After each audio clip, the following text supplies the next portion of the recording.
Hi, I'm Joy Taylor, host of Speak on FS1, and you can check me out on the Bootleg Kev podcast.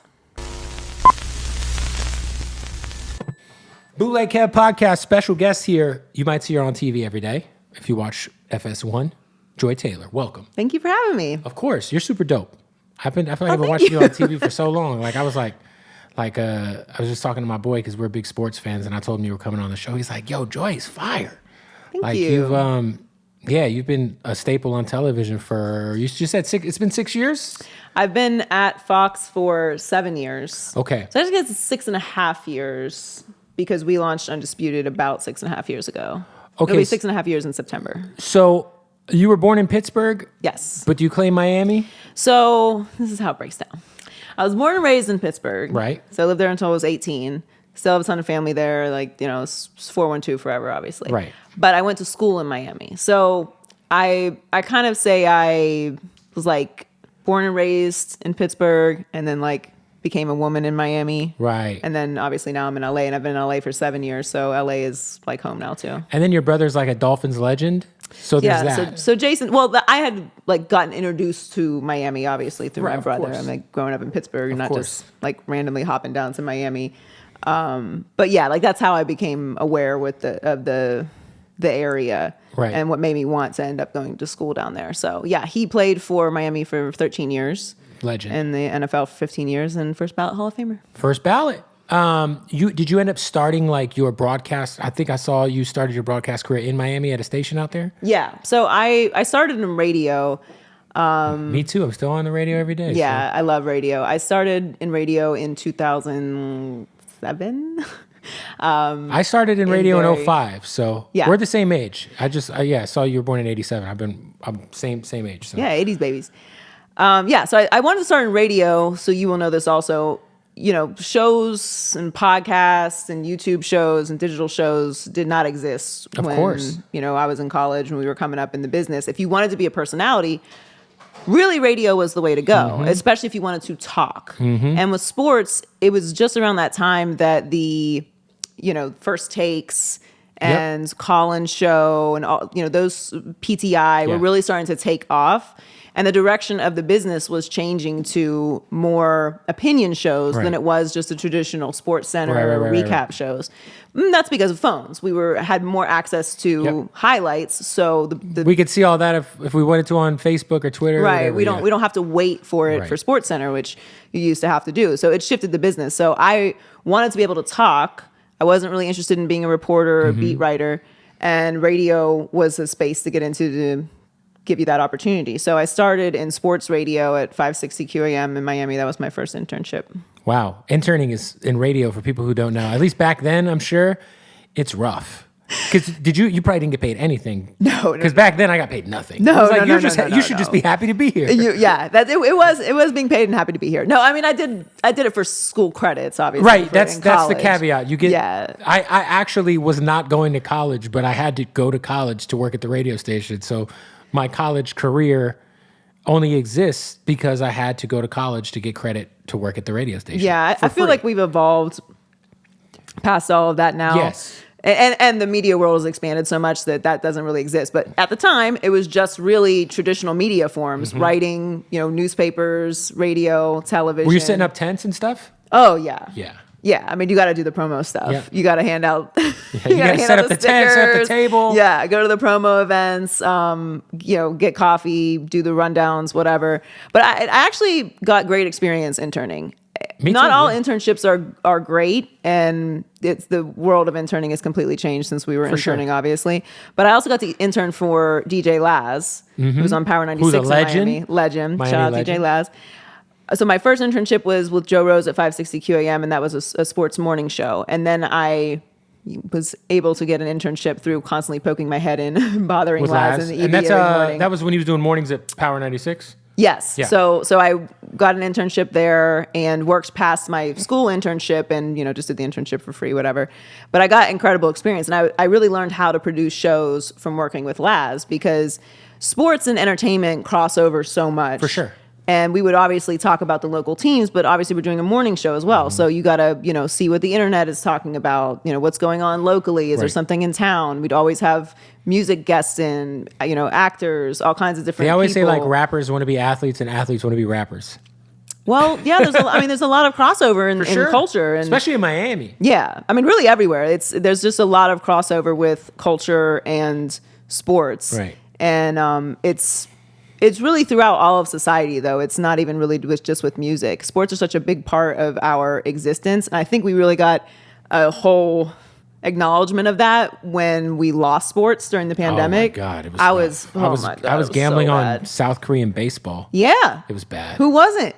We needed something live on TV. Oh, my God. For me, it will always make me appreciate just being able to turn a game on during the regular season that we might be like, oh, it doesn't really matter. Just having that sense of normalcy taken away from you was really jarring. But sports are just a big part of our lives. What was it like for you? Because you guys were still doing TV, right? Yeah. So because there's like downtimes in the sports calendar. Sure. Where I want to say there's like a patch that we're about to approach. We are very close to it. We're a few weeks NBA away. ends, and then all you got is baseball. Yeah. Which I'm not the hugest baseball fan. I don't know where you are on baseball, but I'm not very passionate about baseball. But it's like the dark times. It's like waiting for NFL. Like, okay, what kind of nerdy shit is going on in the NFL that we could hear about? But I can only imagine during the pandemic, there's like nothing. Like I would be listening to like Bill Simmons and shit, and they would just be talking about the Michael Jordan documentary. It saved us. Yeah. So Colin and I joke about it all the time because we didn't really take any time off. And we did our regular show, which is 5 days a week, 3 hours a day, every day. During the pandemic, when there's no sports. With no live sports. Yeah. So luckily, the timing of the shutdown for our show matched up with the end of the NFL season. So the NFL season had gotten in. We got through the Super Bowl. Right. And it was NFL off season. So even though the NBA shut down, we still had a lot of content going on with NFL off season because the NFL just moves forward with the idea that like we're going to get through this and play the season. I think in that off season, DeAndre Hopkins got traded to my Cardinals for scrapped. Tom Brady moved. There was a lot of Aaron Rodgers stuff. There was a bunch of Cam Newton news. So we just we repeated a lot of topics, but once we got to the doc, that's really when we were like, we need something to talk about. We're going to talk about this Netflix series, right? Like it's live. But we also watched it like that. Like everyone was so dying for sports content that we really, and there were some reveals in it. For sure. But we were watching it like, oh my God, what's going to happen? Like, are the Bulls going to win? We really watched it like it was live. But it was a great experience in that sense. Like, there were some things that really kind of all brought us together as sports fans. And that documentary, and it saved us. It gave us content, so. Yeah. Being a part of Skip Bayless, he leaves ESPN. Obviously, him and Stephen A. Smith have this legendary show for all these years.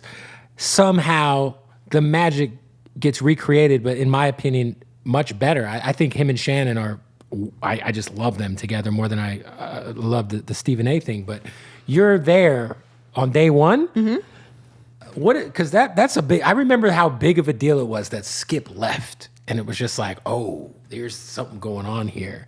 And you're there. So like, what was it like early when it comes to just seeing those two form their chemistry and just that whole entire time in sports media? It was a really incredible experience, especially to be the part of, like you said, a big story and launch. Like, It's always cool to launch a show, but when you're launching a show with a Hall of Famer and Shannon Sharpe and Skip Bayless, like the Skip Bayless, and everyone's watching to see what the chemistry is going to be like and how's it going to look, and is it going to work? Are they going to get ratings? And it was really a wild thing to be a part of. We shot a bunch of commercials. There were all these promo shoots, and there's these billboards and stories going on. And it was also the first time that we had done a show together. So that part of it also, like behind the scenes, getting into the beats of a show as structured as a debate show in that format is a whole other challenge to do, because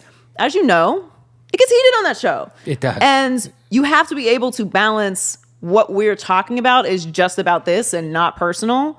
And then you have to move the show along. And you're kind of like the adult in the room, kind of. Right. Well, I'm moving everything. Yeah. So like, we got to get to commercial break. Like, when do I jump in to cut him off so that he feels like he said everything he had to say? So there's a lot of moving parts, but it was an amazing experience. We traveled a lot. We went to McGregor fight in New York. We were at the McGregor Mayweather fight. We were at the US Open. We were at the NBA Finals in Cleveland, the NBA Finals in Oakland, the Super Bowl. So it was a really incredible launch, and it was a great experience working with both of them. And I mean, we had a lot of fun on that show.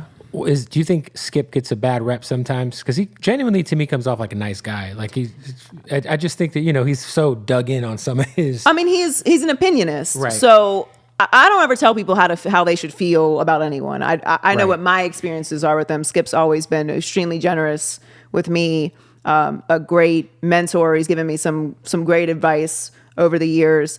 Gives strong opinions. And sometimes, most of the time, people are going to disagree with your opinion. Right. That's what the opinion space is. So I don't really find that it's particularly unique to just Skip, because I've worked with Skip, and I've worked with Shannon, and I've worked with Colin, and I work with other opinionists now, and I worked with big personalities in Miami. That's what you're doing if you're giving your opinion. The reality is most people aren't going to like what you have to say. I mean, I deal with it now. I give my opinion every day. I know people aren't going to like what I have to say sometimes. Right. And that's fine, because that's what my opinion is. Now, I think my delivery is maybe a little cheekier than Skip's, but that's his style, and he's okay with people disagreeing with him. Were you there the first time Shannon pulls out a goat mask on TV? I think it was yes, because we actually ended up bringing in an actual goat into studio one time, so it had to have been after the goat mask.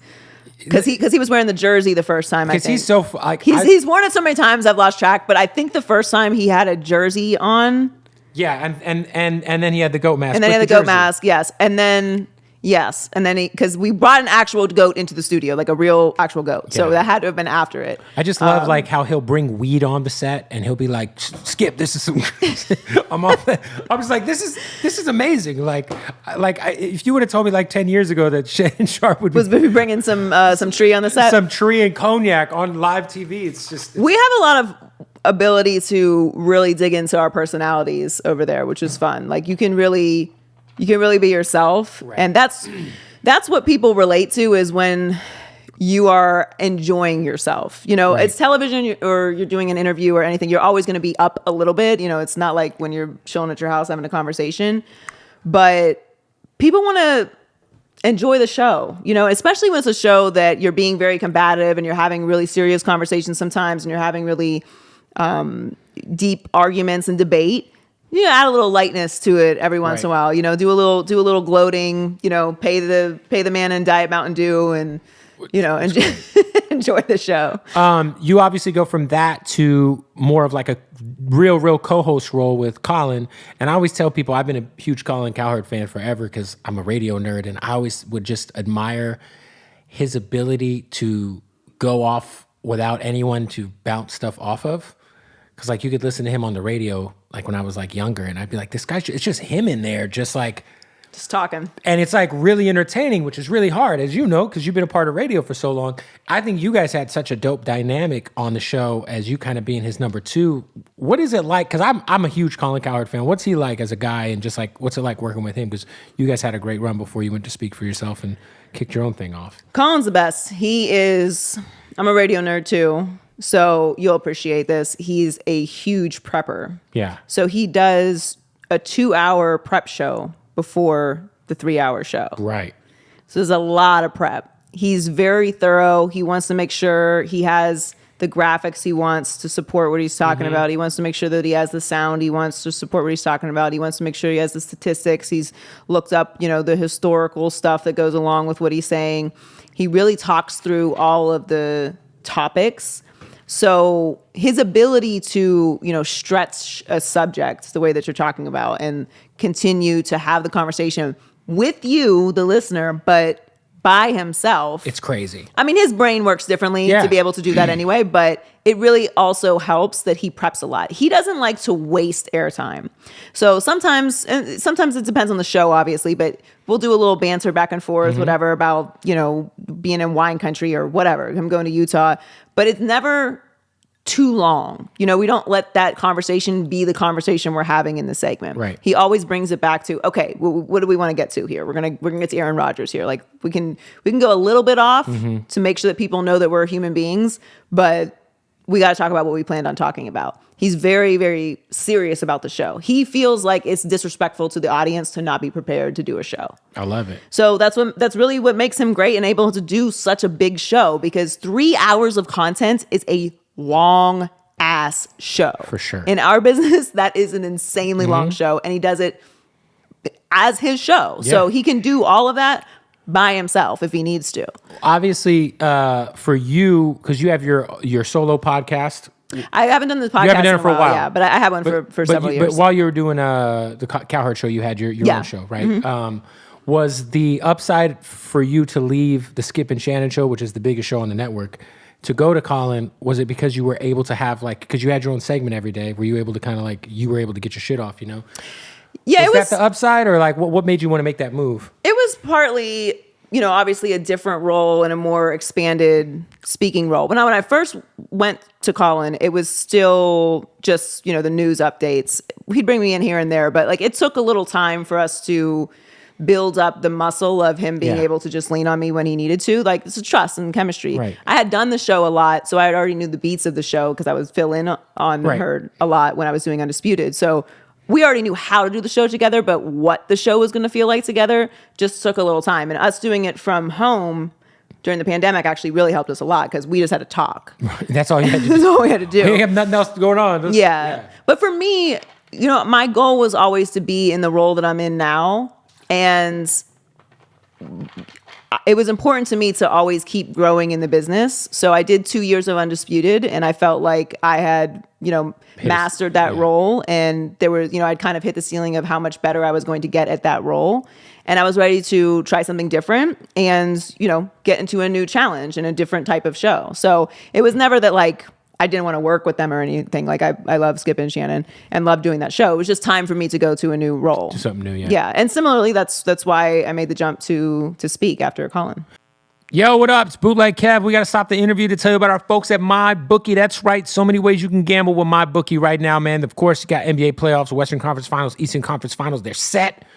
I love Celtics versus Lakers in the finals. All right. You can sign up at mybookie.ag right now using that promo code Bootleg and get a very generous first deposit bonus. That's right. And they just got the craziest revamp of the online casino. It's like a Las Vegas experience. If you play cards, blackjack, roulette, you shoot dice, whatever it is, they have live dealers handling it for you wherever you're at. You could be at the airport and be playing fucking roulette on your phone. It's amazing. MyBookie.ag. Sign up with that promo code Bootleg right now. You can bet on sports. You could do slots. You could do blackjack, craps, whatever you're into. MyBookie.ag. Promo code Bootleg for that first deposit bonus, and it is a generous one.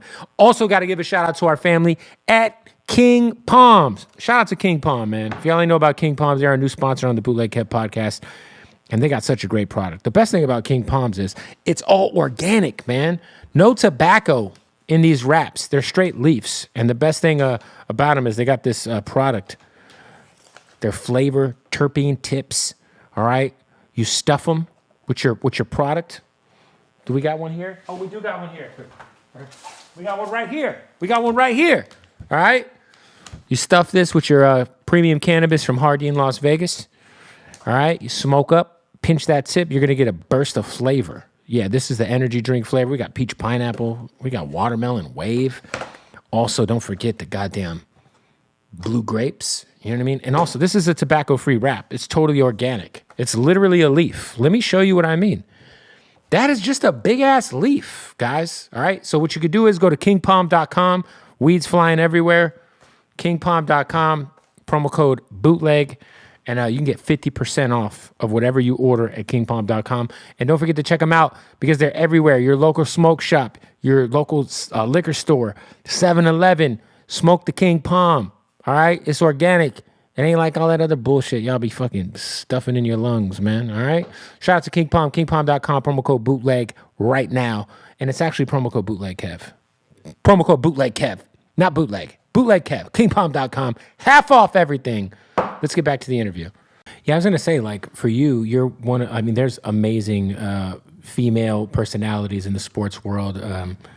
You're one of the only women who has kind of a main role on a debate show at this point, where you're not just like kind of like you said, moving the segment along. You're there as somebody who gives their opinion every day. For you, has it been like, I do think sports fans for the most part can be kind of misogynistic in terms of like the sexism and shit like that, but you've done a really good job of like navigating what I would say, like for me when I was in radio, it's like you start off as an intern, then you'd maybe do weekends, and you've kind of built your way up to having your own show now.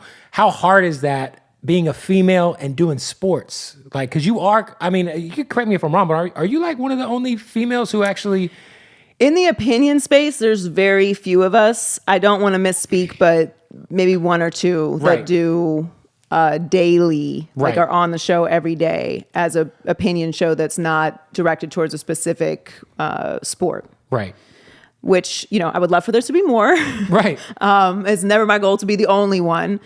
My career has always been growing and adding to my resume and the process. So like you said, I started as a unpaid intern in Miami, and then I was like a full-time intern, and then a part-time producer, and then a full-time producer, and then you're a freelancer on the side while you're producing. Right.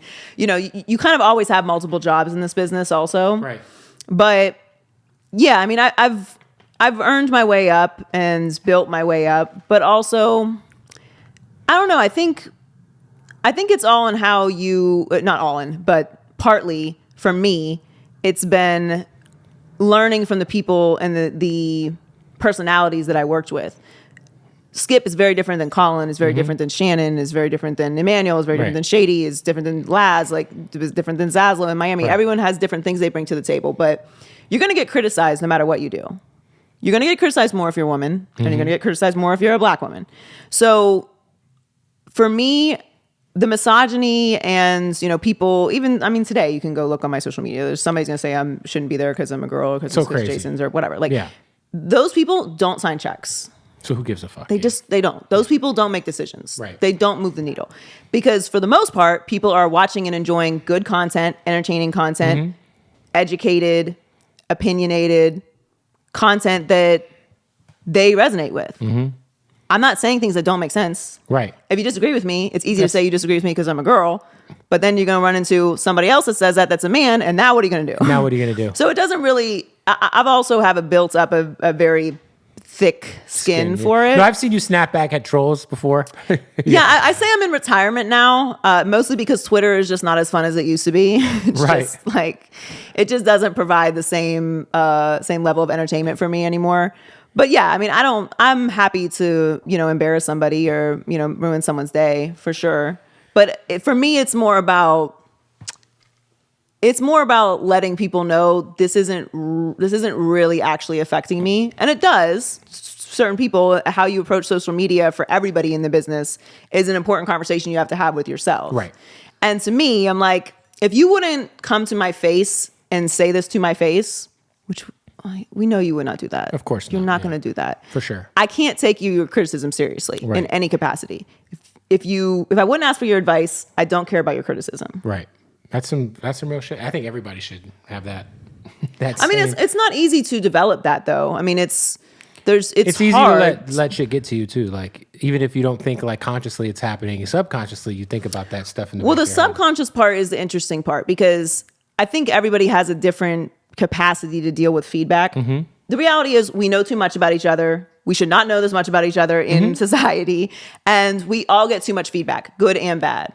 So 10,000 people can tell me I'm right and 10,000 people can tell me I'm wrong in one day. Neither one of them are changing my spirit.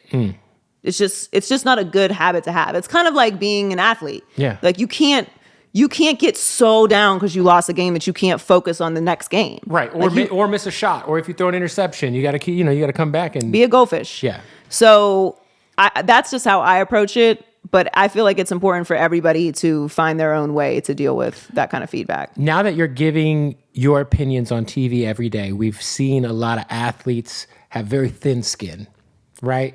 We've seen athletes have public beefs with Skip 1,000 times. Yeah. I mean, we could go on and on the list. Have you had? I'm not going to ask you to name a name or anything, but have you had anybody hit you or find out that maybe you had said something that had them a little pissed off? Honestly, I'm sure it's happened. Maybe. You're not like mean. I feel like sometimes, I feel like a lot of times people might take some of the things Skip say as like he's like being mean. Right. I feel like you have delivery can kind of change. Delivery things. matters. Yeah. Although I have been told I don't have the softest delivery. I think, and look, I mean, it may very well happen. I don't really call it thin skin. I don't really believe that athletes have to hear about themselves all day long and not ever say anything to anybody. Mm-hmm. Like if you have something to say to a media member, say it. It's not gonna make me think you're soft. Right. I get a lot of feedback all day long, but for the most part, people aren't doing shows about what I do. Right.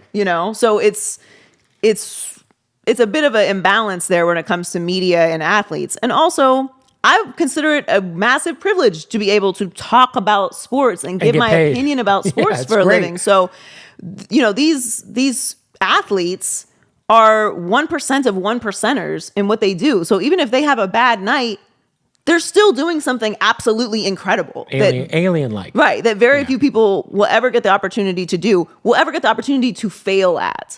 So, yeah, I mean, we give strong opinions, but for me, I feel like I try to keep it all in the back of my head. One, not to get too emotional about it because what is all this really? Right. Like we're not saving lives here. Right.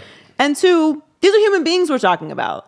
And they do have feelings and they do put their whole heart and soul and blood and tears and time with their family and time with their friends and vacations and like everything into what they do. Mm-hmm. And they get paid for it. But so what? People get paid a lot of money to do a lot of things that's still taxing on their spirit and still takes time away from other things that we get to do all the time. Right. I just try to keep a human element in mind.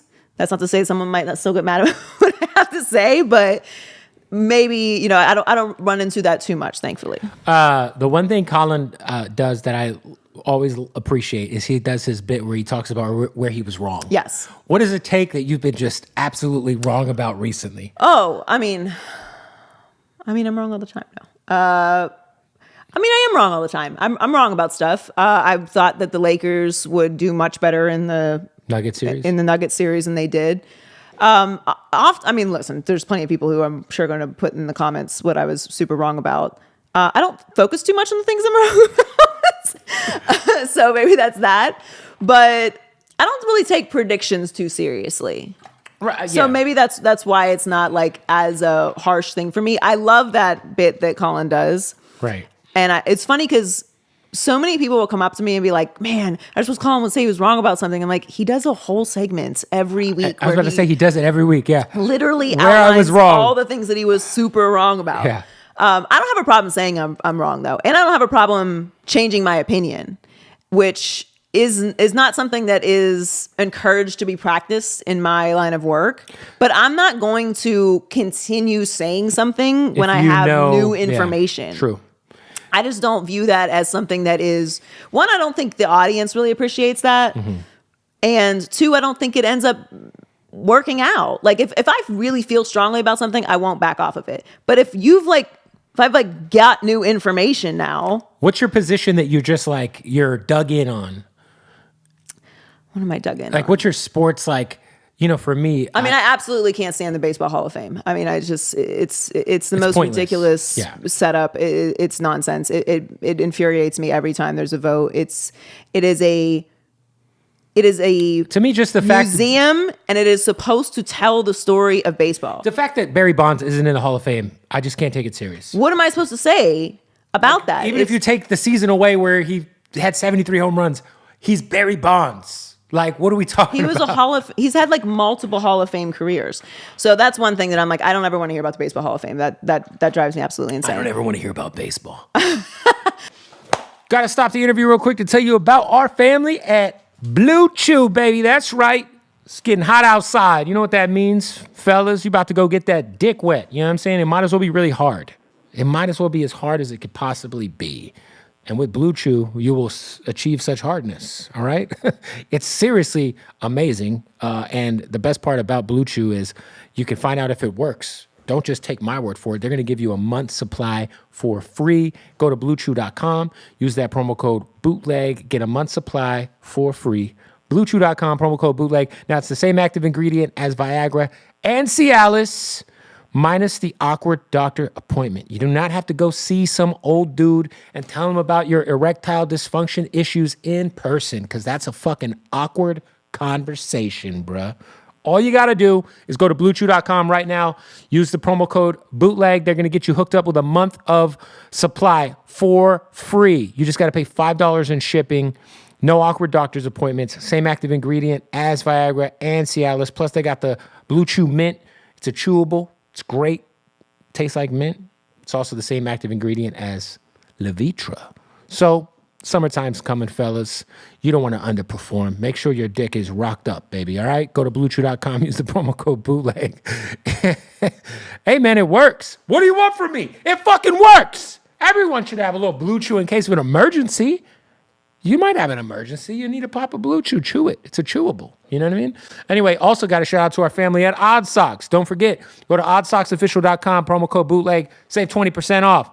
Man, they got the underwear that they just dropped last year. That's amazing. So not only do you get the most comfortable socks in the world, but you can also get the most comfortable drawers in the world. All the crazy licenses. They got half-baked socks. They just announced their Hasbro collection, which is crazy because that means you're going to get Monopoly socks, Transformers socks, Power Ranger socks, so much shit going with Odd Socks. Plus, they got the Odd Socks Basics, my favorite.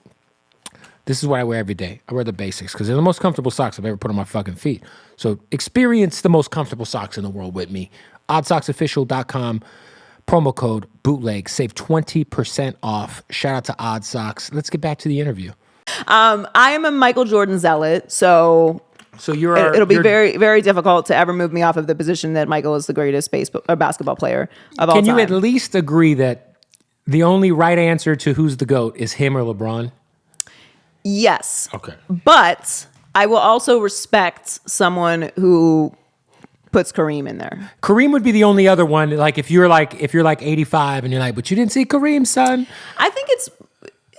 I mean, the GOAT conversation we've kind of, done ad nauseum, and I absolutely respect LeBron James, and I think it's such a gift that we have been able to. I think we take play. him for advantage sometimes. I don't take him for granted. I'll tell you why I don't take him for granted. One, because I'm a Heat fan, so thank you, LeBron. Yeah. But I was really, it was kind of my feelings about the Cleveland era after the Heat. Mm-hmm. But once he came to the Lakers, I was like, I'm going to enjoy this. Right. I'm not going to. You're living in LA bitter at the time. Watch. Yeah. And also, he did what he wanted to do. And I'm not I got championships in Miami because of it, and had really started my career in Miami in a great way because he decided to come to the Heat.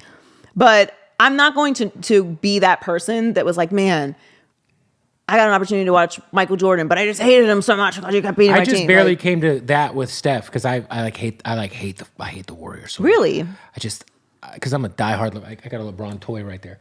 I'm a diehard Suns fan, but the dark years, as you know, the dark years have been dark recently. Yeah.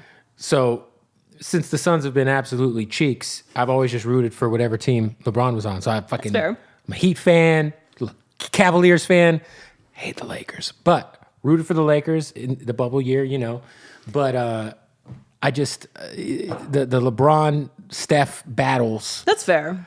I just saw so many fair weather Warrior fans. At the time, I lived in Florida. I lived in Tampa. And there was all of a sudden, in the middle of the state of Florida, there's all these Warrior fans. Well, people like to root for things that are fun. Yeah. If you're gonna get in on the NBA, it's not a bad team. He just gets so much hate. And I'm like, he's such a good guy. He's never done no weirdo shit. I think LeBron is the greatest superstar that we have ever seen in the history of sports, for sure, and possibly like ever in the country. When you think about the fact that he was in high school, was famous in high school. On Sports Illustrated. Coming from that to now being, how old is he now? 39? Yeah. 39 years old, played for 21 years in the NBA. Has Zero blemishes personally. What's his biggest controversy? Right. That he made a big announcement that he was going to play for a better organization after the organization that had him for 7 years couldn't put another player around him. Exactly. What's his... Oh, and by the way, raised millions of dollars for a charity and doing it. Yeah, it's crazy, yeah. What's his big controversy? That he won't speak about China? Right, that's it. That's all. I mean, people make up shit. Like it's. I mean... Give me a break. Yeah. This guy's impeccable. He's elevated everyone around him. He has raised a family, has an unbelievable family life, has represented the NBA for 20 years and been the face and the criticism. Like just take a step back. It's remarkable. It's never been done. You can look at any superstar we've ever had in sports, in music, in entertainment, in movies. You're just going to fall apart at some point. It's just human nature. Yep. Like the fact that he hasn't, with all the scrutiny and hate that he constantly gets, couldn't be me. Couldn't be me. Couldn't be me either. Okay, so obviously every day Speak is on. It's just Speak now, right? Yes, just Speak. Because it was Speak for Yourself. Yes. Now it's just Speak. Just Speak. Rebrand, new logo. It's 4:30 p.m. Eastern. So 1:30 p.m. 1:30 p.m. West Coast, 4:30 p.m. Eastern. You know we do everything for the East Coast. And yeah, what is up with that? It's so frustrating. It's East Coast bias. I'll accept it because I was an East Coast girl for a long time. But you must feel.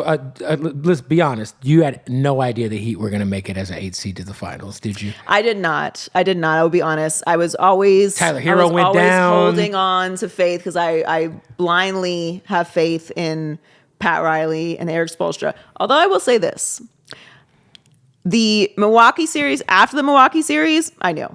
Like, I didn't think that they would get through Milwaukee because it's Giannis and Milwaukee. And after that series went the way that it did, then I knew. Really? Yes. You thought they would get the Celtics, Well, huh? think about it. Listen, I've done this bit like 15 times this week. But you said you can't stand the Warriors, right? I hate the Warriors so much. Since 2010, yeah, the Warriors have, I think, 108 playoff wins. I'm sure someone will correct me, but I think 108 playoff wins. The Heat have 106. Oh no, it's crazy. The Heat have been to 6 finals. The Warriors have been to 6 finals. It's crazy because we don't think of it like that. Yeah, like they've been to the finals 2 of the last 4 years. Yeah. Eric Spoelstra's the GOAT, man. Like it was the Heat. And he's never won Coach of the Year. The Heat, Bucks, Celtics, Yeah. Heat. So the Heat have been in the finals in the last 4 years, more than any other team in the East. They were in the Eastern Conference Finals against the Celtics last year in a Game 7, and 2 years ago beat them in a Game 6. So they've met the Celtics in the Eastern Conference Finals 3 of the last 4 years and beat them in 2 of them. True. It's a Heat bias, and I'll tell you what it is.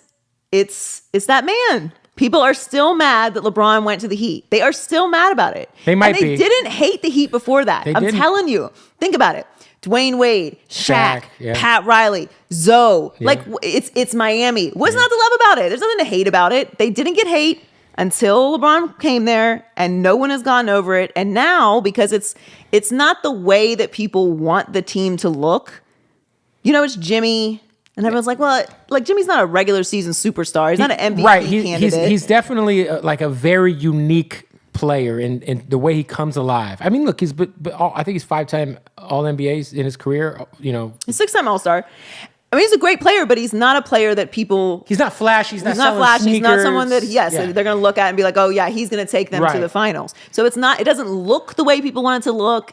But I'm just telling you the facts. There's all these random dudes that they got from like other teams, like Caleb Martin and the Gabe Vincent guy who was undrafted. The Heat with Pat Riley and Eric Spoelstra have had a dynasty since 2010. Yeah, I mean, they got... The only difference is KD had that time with the Warriors. Oh, trust me, I know. And listen, I've had to come to the terms of... I hung out with Kevin Durant during the pandemic once at his house, and he was the nicest guy ever. Oh, yeah, he's great. And I was like, damn, I got to go on my Twitter account and delete all these tweets, bro. You think people get mad at LeBron? People get so mad at KD. I don't understand. And then now he's on my Suns. So now I'm like, shit, I bought me a pair of KDs. I love Kevin Durant. I will always root for Kevin Durant.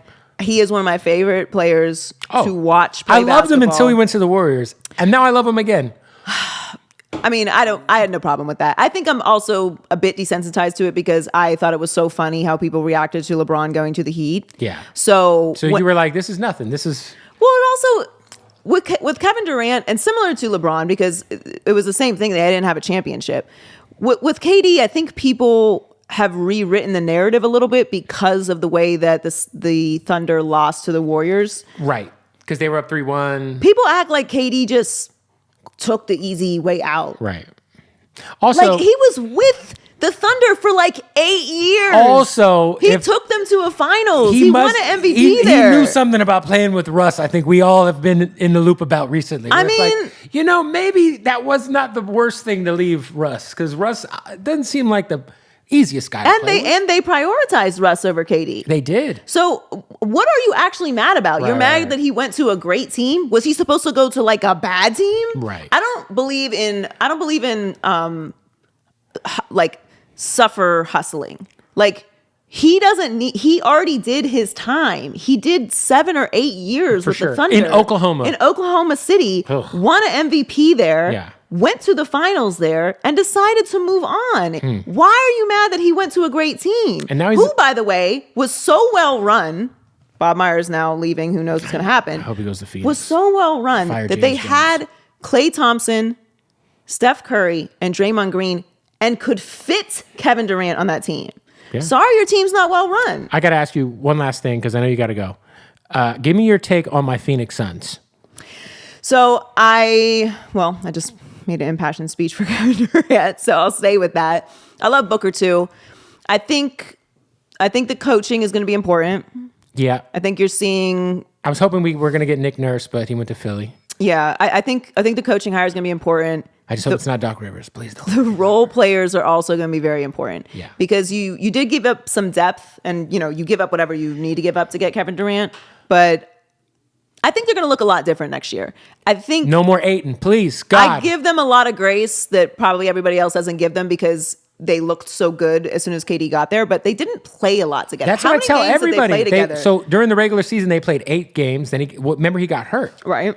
And so I'm like, guys, like, we barely are seeing these guys figure this out. And also, like, I love Monty Williams because he's changed the culture of the Suns, but yeah, just like zero, like, real offense was being ran. It literally was like, all right, Book, it's your turn.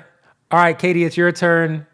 Yeah, but that doesn't surprise me because they didn't have enough. They didn't have That's any what I mean. time They did not together. have enough time. So yeah, I'm hoping I think they're going to look very different next year. Definitely, they need some depth. Right. But once they're in, they're rolling together, they're going to be a much harder out. I mean, they still went 6 with the Nuggets, who are now in the finals. So it's not like it's, you need to hang your head too much. Right. I know people think Kevin Durant should win a championship every year, and they were favored. And look, I thought they would go further as well, but I think they're going to look very different next year. It's not over. Well, I'm a huge Suns fan. Hopefully we figure it out. I'm speaking life into you. You'll be good. Hopefully your Heat win the finals. Thank you. I also don't like Denver. I like Jokic. He's just too good. It's like frustratingly good. Like because I'm a Suns fan, watching that motherfucking guy who looks just so out of shape. He's not out of shape. I know, but he just looks. So he looks good. like someone in my friend group. They're like, should you be playing basketball? Like, that could reverse. And he's just so good. It's just crazy. It's just he is an irritatingly good player. He's so irritatingly good. But he's so good. The next time he's up for an MVP, there's not going to be as much pushback as there was this time. I know, and it's like I really wanted Embiid to win this year. Me too. I did, because I feel like he deserves one, But damn, if Jokic proved everybody who voted for Embiid wrong. I mean, it's a regular season I'm award. Because it is a regular season award, and then Jokic kind of took the last month off. I got called out for it because I always say that, and then I was like, "What? Also, Jokic shouldn't win 3 in a row because he hasn't done anything in the postseason yet." No, I'm like, all right, well, not y'all calling me a hypocrite, but I don't like to play that game though too much. Listen, it was a regular season award. Embiid led the league in scoring. Jokic took the last one. He absolutely deserved it. He deserved it. It's He's playing with James Harden was not the easiest thing. Maybe we should make a postseason MVP. I agree. I'm surprised they haven't done that yet. Well, I think people always say that it's like the finals MVP, but like the finals MVP is so specific to that series. They're just making up trophies at this point. Like the fact there's a Western Conference and Eastern Conference MVP. I'm like, this is stupid. Anyway, Joy Taylor, you can watch her on TV every single day, 1:30 p.m. PST, 4:30 p.m. EST. Yes, on FS1. On Speak. On Speak. And go watch it on YouTube too. That's where I watch it. I watch it on YouTube. Boom. Thank you for having me. You. Of course. Hey, we got to wrap up an interview brought to you by Hardin Las Vegas. Appreciate y'all watching. Hey, don't forget, when you go to Vegas, you got to go to Hardin, man. It's the craziest dispensary you'll ever walk into. It smells like fucking heaven in there. All right? Get in that Uber when you hit Sin City. Tell them, take me to Hardin. They're going to take you. You're going to get a wild selection of the just top of the line cannabis. The best selection you'll go be able to see in the U.S. Plus, on top of that, they got the crazy gear. They got the clothes, they got the bikinis, they got a wonderful selection of bud tenders that are very good at their job, man. They'll take care of you. Tell them that Bootleg Kev sent you. The bud tenders at Hardin, they'll know what that means. They're going to get you hooked up right. All right, go follow them online, Hardin_Las Vegas, or just go check out their website too, man, HardinLasVegas.com. And when you're in Vegas, pull up to Hardin or you're playing yourself, for real.